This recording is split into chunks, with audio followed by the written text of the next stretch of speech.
نحمده ونصلي على رسوله الكريم اما بعد فاعوذ بالله من الشيطان الرجيم بسم الله الرحمن الرحيم رب اشرح لي صدري ويسر لي امري واحلل عقدة من لساني يفقهوا قولي. کل کی آیات پر غور و فکر کیا مزید آپ نے؟ تو کیا نتائج ہیں اس کے؟ ان آیت کو جب بھی تفسیر سنی ہے، جب بھی پڑھا تو مجھے ایسا فیل ہوتا ہے کہ I have no words to explain. ہم اس کو ایکسپریس کر ہی نہیں سکتے کہ وہ جو اللہ تعالیٰ بتانا چاہتے ہیں، کین ناٹ پرسیو ایکچولی. تو اور جب میں تلاوت کر سن رہی تھی اسی آیت کی تو مجھے ایسا لگ رہا تھا کہ میری نظروں کے سامنے سے ہر چیز وینش ہو گئی ہے. جسٹ ون تھنگ جو اللہ مجھے نظر آ ایسے فیل ہو رہا تھا مجھے جسٹ اللہ، اور کائنات کی ہر چیز جیسے دھندلا گئی تھی. there was nothing else besides Allah subhanahu wa ta'ala. اور جو کل آپ بتا رہی تھی پریشر کے جو ڈیپتھ آف اوشنس میں آپ نے بتایا فرمایا تھا کہ پریشر کافی زیادہ ہوتا ہے. تو میں پڑھ رہی تھی کہ اس کا پریشر اتنا زیادہ ہوتا ہے اس لیول پہ جا کے جہاں پہ کوئی لائٹ پینیٹریٹ نہیں کر سکتی کہ اگر وہاں سبمرین چلی جائے تو وہ کرش ہو جائے. تو میں سوچ رہی تھی کہ جب انسان اتنی اندھیروں کی گہرائیوں میں ہوگا، اگر وہ چلا جائے یا اگر وہ ہے تو اس کی کیفیت بھی بالکل ڈسٹرکشن والی ہے. ہلاکت کچھ بھی نہیں رہتا، وہ ہلاکت ہی ہے اس کے لیے. اندھیروں میں تو ہلاکت ہی. میری اپنی بھی یہی کیفیت تھی، جیسے بندہ ایک نیند سے جاگتا ہے نا، اس طرح کی فیلنگ تھی.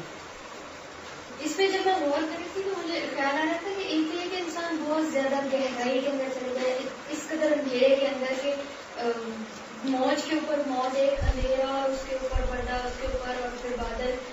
لیکن میں سوچی تھی کہ احکامات اور بیچ میں پھر نور کی بات ہے، کن چیزوں سے نور ملے گا. اور یہ میں سوچتی تھی ابھی بھی ہمیں دیکھنے کی ضرورت ہے کہ کون سے ایسے احکامات ہیں، کون سے ایسے عمل ہیں جن کے اندر ہم اس قدر گہرائی میں ابھی تک ہیں کہ ہم اس میں سے نکل نہیں پائے ہیں، کہ وہاں تک ابھی تک روشنی ہی نہیں جا سکی. تو اس کو ہم کوشش کریں، یعنی اپنی غلطیوں کو یا اپنی کوتاہیوں کو یا اپنی غفلتوں کو ابھی تک بھی وہ اتنی گہرائی میں ہے یا اندر تک ہے کہ وہ روشنی ایمان کی یا قرآن کی یا اللہ کے نور کی اور اللہ کی محبت کی ابھی تک وہاں نہیں پہنچی کہ وہ نظر آئے اور انہیں ہم واقعی غلطیاں سمجھ کر جڑ سے اکھاڑ پھینکیں. جب کوئی غلطی ہوتی ہے تو اس شیشے کو چیک کرنا چاہیے، جو بھی میں اس سے پہلے یہ سوچتی ہوں جس دل کے ساتھ ایک شیشہ لگا ہوا ہے، اور اگر کوئی غلطی ہو تو اس کے اوپر جلدی سے پتہ چل جاتا ہے میل آ گیا یا کوئی دھواں آ گیا، تو اس کو صاف کرنا ہے اللہ کے سامنے جانا. تو یہ کہ اتنا اچھا میچ ہوا کہ وہ تو ہے وہاں پر موجود ہے اور وہ ریفلیکٹر بھی ہے، پروٹیکٹر بھی ہے، تو کسی اور شیشے کی ضرورت ہی نہیں ہے. بڑا اچھا الحمدللہ وہ سمجھ میں آ گیا. چلیے میں کچھ کوشچنز آپ سے کرتی ہوں، پھر مجھے پتا چلے گا کہ آپ کو آیت سمجھ کتنی آئی ہے. اللہ نور السماوات والارض، اللہ نور ہے آسمانوں اور زمین کا. کیا معنی ہے اس کا؟ کون ہے اللہ؟ اللہ کی صفت نور کیوں بیان ہو رہی ہے یہاں؟ کیا معنی کیا گیا ہے اس کا؟ ہادی، ہدایت دینے والا، رہنمائی کرنے والا. وہی کیوں رہنمائی کرتا ہے اور اسی کی رہنمائی کیوں پرفیکٹ ہے؟ اسی نے پیدا کیا، وہی ہمیں سب سے زیادہ جانتا ہے، وہی الرحمن اور الرحیم ہے. صرف وہی ہے ایسا جو صحیح رہنمائی کر سکتا ہے، ورنہ رہنما تو بہت بنے ہوئے، ہر چیز میں کامل ہے. مثل نور ہی کی ضمیر کدھر جا رہی ہے؟ دو معنی اس کے. نمبر ایک، اللہ کی طرف، یعنی اللہ کے نور کی طرف. مثل نور ہی، اللہ کے نور کی مثال ایسی ہے، یعنی ہدایت کی مثال. نور سے مراد یہاں پھر کیا ہوگا؟ ہدایت. وہ ہدایت کہاں ہے؟ اس ہدایت کا مقام کہاں ہے؟ مومن کے دل میں. ابن عباس نے یہی معنی کیا ہے اس کا. اگرچہ اللہ کا نور اور اللہ کی ہدایت تو ساری کائنات کے لیے. آج کی آیات میں بھی آپ دیکھیں گے کہ الم تر ان اللہ یسبح له من فی السماوات والارض والطیر صافات کل قد علم صلاتہ وتسبیحہ، ہر ایک کو اپنی صلاۃ اور تسبیح پتا ہے، سب تسبیح کر رہے ہیں، سب اپنے اپنے طور پر صلاۃ ادا کر رہے ہیں. تو یہ سب کو کس نے سکھایا؟ اللہ نے سکھایا. تو اللہ نور السماوات والارض ہے. لیکن ساری مخلوق میں سب سے بہترین مخلوق اس کی انسان ہے، اور انسانوں میں سب سے بہترین کون ہے؟ مومن ہے. تو اللہ کا نور جو ہے جب وہ مومن کے دل پر پڑتا ہے یا مومن کے دل کے اندر لٹ اپ ہوتا ہے تو پھر اس وقت اس کی کیفیت کیا ہوتی ہے اس کو مثال سے سمجھایا گیا ہے. دوسرے معنوں میں ضمیر مومن کی طرف ہے. مثل نورہ، یعنی مومن کے دل کے اندر جو نور ہے، نور ہدایت، وہ کس قسم کا ہوتا ہے، اس کے لیے مشکات اور مصباح وغیرہ سے اس کو مزید سمجھایا گیا. تو اس مثال میں اصل چیز سمجھنے کی کیا ہے یا کیا بات سمجھائی گئی ہے؟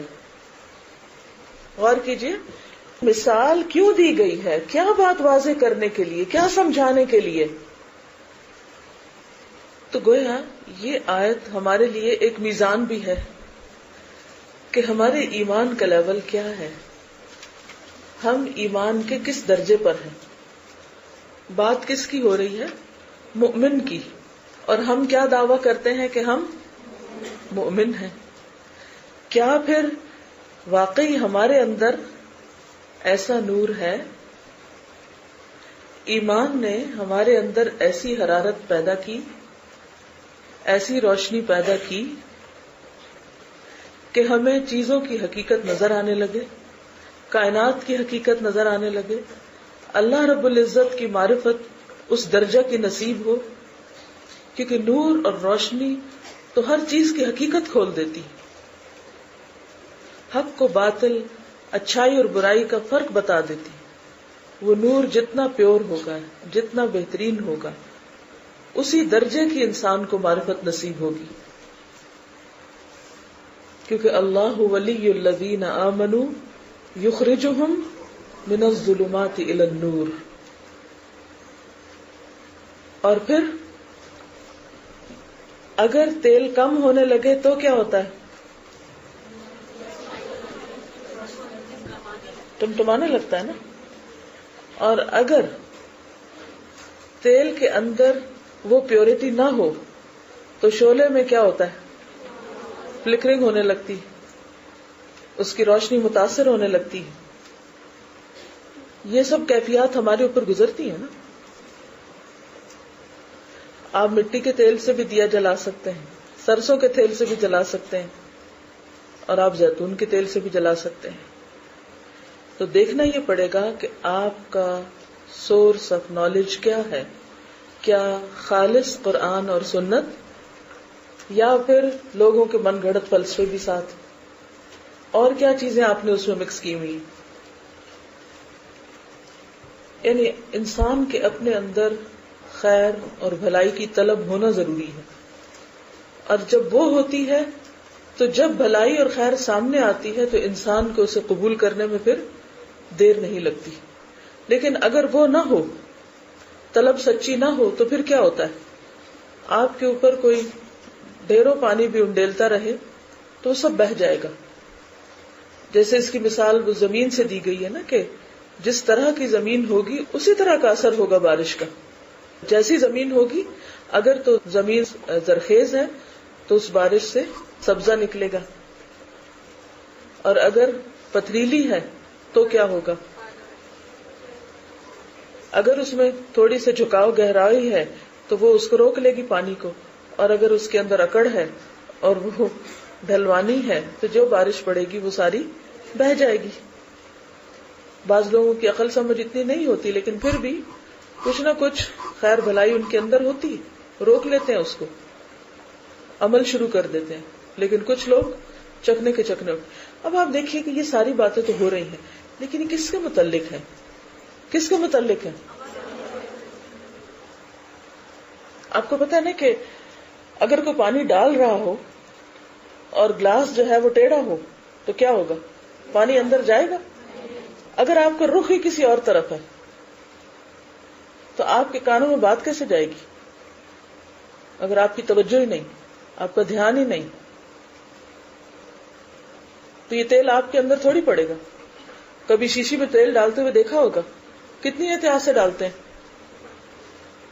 اور پھر بھی کیا ہوتا ہے، بعض اوقات پھر بھی اسپل آؤٹ ہو جاتا ہے کچھ نہ کچھ. اچھا پھر ہمیں اس کی چونکہ قدر ہوتی ہے تو پھر ہم کیا کرتے ہیں، اس کو پونچھ پانچ کے پھر دوبارہ اس کے اندر ڈالنے کی کوشش کرتے ہیں، یا پھر اس کے نیچے کچھ رکھتے ہیں کہ باہر نہ جائے. ہر طرح سے اس کو سمیٹنے کی کوشش کرتے ہیں.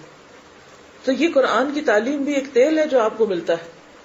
لیکن اگر آپ اس کی قدر نہیں کرتے اور یہاں بیٹھ کر بھی آپ کا دل نہیں لگتا اور دھیان کہیں اور ہے اور یہ سب کچھ آپ کے دل میں نہیں جا رہا، تو پھر اس سے بڑھ کر بدقسمتی کیا ہوگی؟ کیا اس وقت پہ ریگریٹ نہیں کریں گے؟ قیامت کے دن انسان کو اپنی زندگی کے گزرے ہوئے ایک ایک لمحے پر حسرتیں ہوں گی کہ مجھے یہ مواقع ملے تھے اور میں نے ان سے کیوں نہ فائدہ اٹھایا. تو بندہ مومن کا سینہ مشکات کی طرح ہے، اور اگر آپ دیکھیں تو سینے کی شیپ بھی کیسے ہوتی ہے، تاکی کی طرح ہوتی ہے، یعنی پسلیوں کے اندر ہوتا ہے نا دل. تو اگر اس خلا کو خول کو دیکھیں جہاں دل رکھا گیا ہے تو بھی ایسا ہی ہے جیسے ایک تاکچہ ہو اور اس کے اندر چراغ رکھا ہوا ہے. اور پھر اس دل کو رہنمائی ملتی رہتی. وہ رہنمائی کہاں سے ملتی ہے؟ اس کو قرآن سے ملتی ہے. وہ جب قرآن سے ملتی ہے وہ رہنمائی، تو پھر وہ چراغ جو ہے وہ کیا کرتا ہے؟ جلتا رہتا ہے. کیونکہ کسی بھی چراغ کو جلنے کے لیے تیل چاہیے. جب تیل ہو تو چراغ جلے گا، تیل نہیں تو چراغ ماند پڑ جائے گا. اور پھر ایمان جو ہے وہ اس چراغ کو پروٹیکٹ کرتا ہے. آپ دیکھیں کہ شیشہ دو کام کرتا ہے نا، پروٹیکٹ بھی کرتا ہے اور ریفلیکٹ بھی کرتا ہے. تو اسی طرح انسان کو اللہ نے جو ایمان جیسی دولت دی ہے، وہ علم کا نور جو ہے اس سے مزید ریفلیکٹ بھی ہوتا ہے اور ایمان کی وجہ سے پروٹیکٹ بھی ہوتا ہے. اور قرآن سے بڑھ کر کوئی اور تیل ایسا مل ہی نہیں سکتا دل کو، اس چراغ کو، کہ جو اس کو واقعی صحیح معنوں میں روشنی دے. دنیا میں جتنے بھی آپ علوم پڑھیں، جتنی بھی کتابیں پڑھیں، جس بھی چیز سے آپ فیض حاصل کریں، لیکن جو کچھ آپ قرآن سے حاصل کر سکتے ہیں وہ کہیں اور سے آپ کو نہیں مل سکتا. پھر میرا اگلا سوال یہ ہے کہ فی بیوت میں کس کی طرف اشارہ ہے؟ گھروں میں کون؟ سوال میرا سمجھیے، میں نے کہا گھروں میں کون، کن کی طرف اشارہ ہے؟ اہل ایمان کی طرف اشارہ ہے کہ ایمان والے جب گھروں میں ہوتے ہیں تو ان کے گھر منور ہوتے ہیں، اللہ کے ذکر سے معمور ہوتے ہیں. اور جن گھروں میں اہل ایمان نہیں ہوتے وہ گھر کیسے ہوتے ہیں؟ یعنی یہاں اب چراغ والے گھر اور بے چراغ گھر کی وضاحت کر دی گئی ہے. یعنی ایک گھر جس میں لائٹ جلتی ہے اور وہ گھر جس میں لائٹ نہیں جلتی، دونوں میں فرق ہوتا ہے. سوچیے آپ کے گھر کیسے ہیں، اپنے اپنے گھروں کے بارے میں سوچیے. کچھ پچھلے رمضان مجھے کینیڈا میں چونکہ گزارنے کا موقع ملا، تو جب میں صبح سحری کے لیے اٹھتی تھی تو کچن عام طور پر اس طرح بنے ہوتے ہیں کہ وہ بیک یارڈ کی طرف کھلتے ہیں، پچھلی طرف گھر کے. تو پچھلی طرف ذرا بھی اگر آپ باہر نکلے تو پیچھے پورے مکانوں کی جو لائنیں ہوتی ہیں ان میں لائٹیں جل رہی ہوتی ہیں، پتہ چلتا ہے. تو میں جب نکل کے روزہ رکھ رہی ہوتی، روزہ رکھ کے فوراً میں واک کے لیے نکلتی تھی، تو فوراً پتہ چل جاتا تھا کہ کون کون سے گھر مسلمانوں کے گھر ہیں، کیونکہ اس وقت وہ سحری کے وقت روشن ہوتے تھے، لوگ جاگ رہے ہوتے تھے، اور اس میں بھی خاص طور پر جو کچن کی لائٹس ہیں وہ پتہ چل رہی ہوتی تھی. اب جو لوگ روزہ نہیں رکھتے ان کے گھروں کی تو لائٹ نہیں جلتی اس وقت، وہ تو نہیں جاگتے، وہ تو سو رہتے ہیں، تو پہچانے جاتے ہیں نا. اسی طرح مسجدوں کی لائٹس کب آن ہوتی ہیں؟ اندھیرے میں آن ہوتی ہیں. وہاں چراغ کب جلتے ہیں؟ اندھیرے کے وقت جلتے ہیں. اور کچھ چراغ مادی چراغ نہیں ہوتے، ایمانی چراغ ہوتے ہیں. تو مسجدوں کو بھی آباد کون کرتے ہیں؟ جن کے اندر ایمان ہوتا ہے. اور روزوں کے علاوہ بھی عام دنوں میں کون سے گھر روشن ہوتے ہیں صبح؟ ایمان والوں کے. اور کن گھروں میں خاموشی طاری ہوتی؟ ہم سب پھر جائزہ لیں کہ صبح کے وقت، تہجد کے وقت، فجر کے وقت ہمارے گھروں کا حال کیا ہوتا ہے. کیا ہماری صبحیں، یہ جو مصباح کا لفظ ہے نا، یہ بھی سواد با ہا سے ہے، صبح سے. صبح کا لفظی معنی ہوتا ہے روشنی. تو مصباح یعنی روشن چیز، مفعال اسم آلہ ہے. کیا ہمارے گھر صبح جاگتے ہیں؟ کیا ہمارے گھر صبح روشن ہوتے ہیں؟ کیا وہاں صبح چراغ جلتے ہیں، یعنی ایمان کے چراغ؟ کیا ان میں قرآن پڑھا جاتا ہے؟ یہ سب سو رہے ہوتے ہیں. تو فی بیوت میں اشارہ ہے ایمان کی قندیلوں کی طرف، ایمان کے چراغوں کی طرف. اور وَمَن لَّمْ يَجْعَلِ اللَّهُ لَهُ نُورًا فَمَا لَهُ مِن نُّورٍ. جسے اللہ نور نہ دے اس کے پاس کوئی نور ہی نہیں. جسے اللہ ہدایت نہ دے اس کے لیے پھر کوئی ہدایت کا راستہ ہی نہیں. جس کا دل اللہ نہ کھولے پھر اس کے لیے روشنی کی کوئی کرن ہی نہیں. السلام علیکم. استاد میں سوچ رہی تھی کہ جن کمروں میں بالکل کوئی لائٹ سورس نہیں ہوتا، کوئی ہوا نہیں آتی، ان میں دیواریں کتنی مضبوط ہوتی ہیں، ہماری پروٹیکشن کے لیے بناتے ہیں گھر میں، لیکن ان میں بھی فنگس آنی شروع ہو جاتی ہے، جالے لٹکنے لگتے ہیں، جانے لٹک جاتے ہیں، اور وہ عجیب سی ناموست اور عجیب سی جانکنس اور اسمیل بھی آتی ہے ان کمروں میں سے. اور اسی طریقے سے جن گھروں میں اللہ کا ذکر نہیں ہوتا ان لوگوں کو پتہ نہیں چلتا اس چیز کا، لیکن اندر کی لڑائیاں اور ڈپریشن، وحشت اور ہر بے طرح کا برکتی، الگ بے برکتی الگ حال ہوتا ہے. بالکل. لیکن سوچنے کی بات ہے نا کہ اتنی زبردست پاورفل آیت کے بعد اللہ تعالیٰ فوراً گھروں کی بات کرتے ہیں، فی بیوت. اور پھر مومنوں کے گھر کے علاوہ مساجد بھی کون آباد کرتے ہیں. اور پھر اسی طرح جہاں جہاں بھی اللہ کا ذکر ہوتا ہے، جیسے مدارس ہیں، جہاں بھی لوگ قرآن پڑھتے ہیں، جہاں سے قرآن کی روشنی عام ہوتی ہے، اس کو ایمان والے ہی روشن کرتے ہیں، اس کو ایمان والے ہی آباد کرتے ہیں. اور جتنا جتنا آپ کے اندر ایمان ہوگا اتنا ہی تیز نور ہوگا آپ کا، آپ کی ذات سے اتنے ہی زیادہ لوگوں کو فائدہ پہنچے گا. یہ بہت زیادہ علم اور بہت زیادہ مہارتیں نہیں، جب تک اس علم کے ساتھ ایمان نہ ہو، یقین نہ ہو، تو ریفلیکشن نہیں ہوتا اس نور کا. یہی وجہ ہے کہ آپ دیکھتے ہیں کہ بہت سے لوگ بڑے پڑھے لکھے ہوتے ہیں، بہت کچھ آتا ہے ان کو، تفسیریں بھی بہت پڑھ رکھی ہوتی ہیں، اسلام کے سبجیکٹ پہ بڑی بڑی کتابیں بھی انہوں نے لکھی ہیں، لیکن اس سے لوگوں کو کچھ فائدہ نہیں پہنچتا، کسی کو کوئی ہدایت نہیں ملتی. کیوں؟ اس لیے کہ وہ نالج تو ہے، وہ تیل بھی مل گیا جیسا تیسا، لیکن اس کے اوپر ایمان کا شیشہ نہیں تھا، ایمان کا ریفلیکٹر نہیں تھا جو قوت بخشتا ہے اس نور کو دور دور تک پھیلانے کے لیے.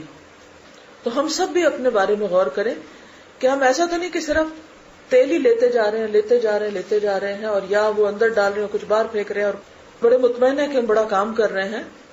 کیا واقعی ہمارے دل کا آئینہ صاف ہے؟ اور اس کی صفائی بھی ایمان کی وجہ سے ہی ہوتی ہے، کیونکہ اگر ایمان کی شاخوں کے بارے میں آپ پڑھیں گے تو آپ دیکھیں گے کہ وہ اس میں سارے ایسے کیریکٹرسٹکس اور ایسی ٹریٹس ہیں کہ جس سے پتہ چلتا ہے کہ ایمان کن چیزوں سے بڑھتا اور کن سے گھٹتا، اور ایمان کی جو شاخیں ہیں. کیونکہ اگر وہ شیشہ میلا ہو، شیشہ کمزور ہو، شیشہ اچھی کوالٹی کا نہ ہو تو فائدہ نہیں ہوتا. کیونکہ جب ایک روشنی ہوتی ہے تو وہ تھوڑی ہوتی ہے، جب زیادہ روشنیاں اکٹھی ہو جاتی ہیں تو اس کا ریفلیکشن اور زیادہ ہوتا ہے، تو نور علی نور ہو جاتا ہے.